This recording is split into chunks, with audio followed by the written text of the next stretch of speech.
Do you find yourself saying yes to things when you'd really like to say no?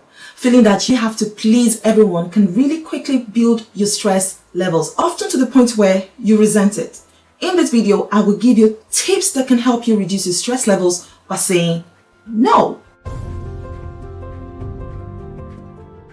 Hi, this is Funmi from Sold on Wellness. I inspire female entrepreneurs to create lifestyle modifications that can help them overcome chronic stress and burnout so they can thrive in their body and business. If you're new on this channel, it's a pleasure having you here. And if you enjoyed this video, consider subscribing, hit that little notification bell so you won't miss any of my videos.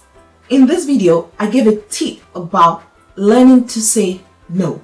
I just want to elaborate and give a balance to that in this video.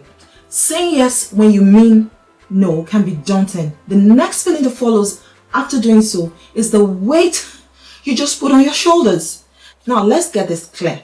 Saying no doesn't mean you're difficult, but there's a thin line between what you accept and your happiness. There can be lots of reasons why we feel compelled to say yes when we mean to say no. From being scared, upsetting someone, disappointing people, to a fear of coming across as rude. Finding the self-confidence to reject things that aren't in your best interest can be a game changer when it comes to managing your stress levels. Here are some tips for saying no. 1. Consider what's on the line. Think about goals and priorities and see if saying yes at that moment will cause you some setback in meeting your deadline. You also want to make sure no one is crossing the boundaries you have set up. And remember, saying yes to something means you're saying no to another thing, and you should come first. And nope, that's not a selfish thought. 2. Buy some time. There are times when it's tough to make a decision right on the spot. So what you can do is buy some time for yourself to think through the request before you give the answer. Just communicate that you will get back once you have made up your mind. This is particularly helpful when you're dealing with those who love to get answers ASAP. And also to save yourself from being pressured or swayed into saying yes. Be direct and upfront. It's okay to be honest and say that you can't commit right now and you already have other plans. Going back to the second tip I gave, it can be super tempting to always try to buy time and say you'll think about it and get back to them. But you and I know those times when you can't even afford to add the stress of thinking over a request in any way. Simply give a direct and upfront polite no. 4. Don't feel obliged to apologize for saying no. Your time and energy is precious and there's nothing wrong with putting yourself first, especially if you know that saying yes will cause you a lot of stress in the long term.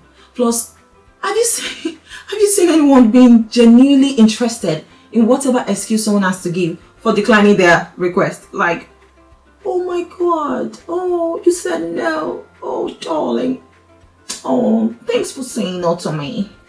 It never happens, really. Just politely say no. 5. Don't lie to make people feel better about why you are declining. It's likely you will only feel worse in the long term, and there's always a chance that you'll be found out. You don't need to explain yourself, and it's often better if you don't try to. Remember, you always have the right to say no. To wrap up, saying no is a gift you will enjoy both in your personal life and in your professional life, and it will help you focus and meet goals without distraction of taking other requests on board.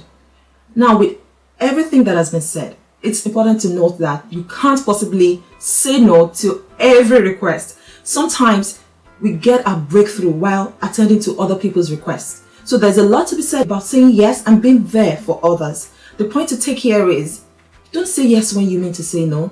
And don't say yes to anything that will affect meeting your deadline, maintaining your self-respect and boundaries. I'd like to know what tips stood out most to you, and if you have more tips to add, please share in the comment section. Thanks so much for watching. If you enjoyed this video, feel free to share, and if you haven't done so already, I'll love it if you like, comment and subscribe. Also, let me know about future videos you would like to see. If you are yet to join Soul Tribe, there's a link in the description box for you to join and get free access to exclusive resources on how to nourish, live and create impact as a female entrepreneur. I'll see you in my next video.